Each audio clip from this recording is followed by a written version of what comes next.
right, thank you. I'm also Daniel Peyser. I'm going to be presenting on the impact of obesity, postoperative outcomes, and transanal total mesorectal excision in rectal cancer. These are the disclosures of the authors.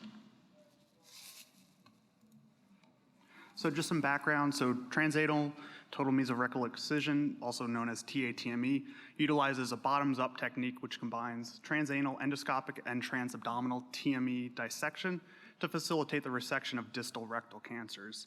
TATME may reduce the rate of positive distal margins, increase the rate of sphincter preservation, as well as lower the rates to conversion to open, and results in adequate oncologic outcomes. So obesity is a well-known described risk factor for conversion to open during both laparoscopic and robotic surgery, and has been associated with increased perioperative morbidity, increased blood loss, as well as longer hospital stay. So our hypothesis was that obese patients undergoing TATME for rectal cancer would have comparable outcomes to non-obese patients, including in the rates of conversion to open and postoperative complications. So our methods was, this was a multi-center retrospective analysis for all consecutive TATME patients undergoing surgery for rectal cancer. And this was across 8 high-volume centers in the United States. Each center had a prospectively maintained TATME database, which was queried for all patients who underwent TATME between November 2011 and June 2020. This data was then pooled and analyzed. So the aim of this study was to compare those short-term postoperative outcomes as well as histopathologic outcomes between non-obese and obese patients undergoing TATME. So overall, there were 369 TATME cases performed during this 9-year period. 70% of these patients were non-obese, and the median BMI was 25.2, and about 30% were obese patients with a median BMI of 33.1. The median tumor height did differ between the two groups. Overall, the average height was 6 centimeters from the anal verge, with the interquartile range of 3 to 8.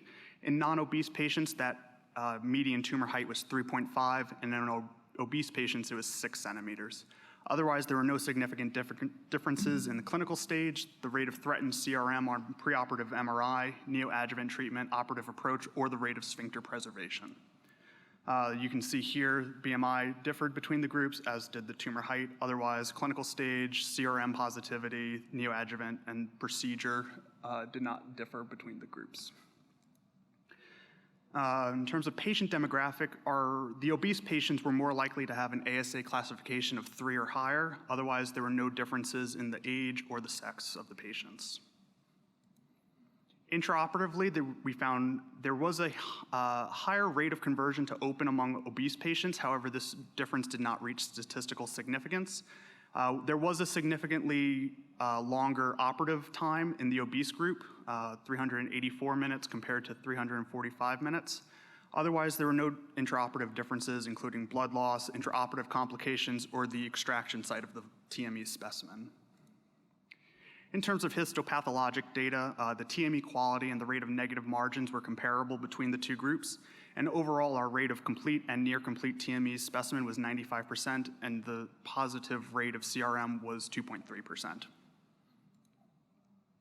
Postoperative, we found no difference in 30-day complications, the rate of major complications, which we defined as Calavian Dindo grade 3 or higher, and there were no difference in anastomotic complications or the rate of reoperation between obese and non-obese patients.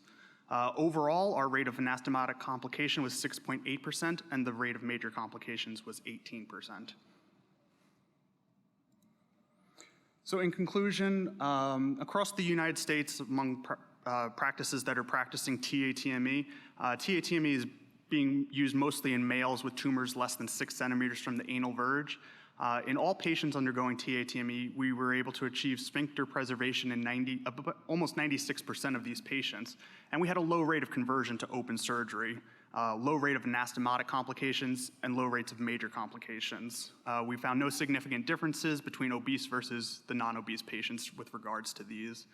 We found comparable histopathologic data in terms of the TME specimen grade and the low rate of margin positivity between obese and non-obese patients. And this US experience preliminarily suggests that TATME is safe to approach in these distal rectal cancers, particularly in obese males, and results in low conversion rates. Okay. Great, thank you. Thank you.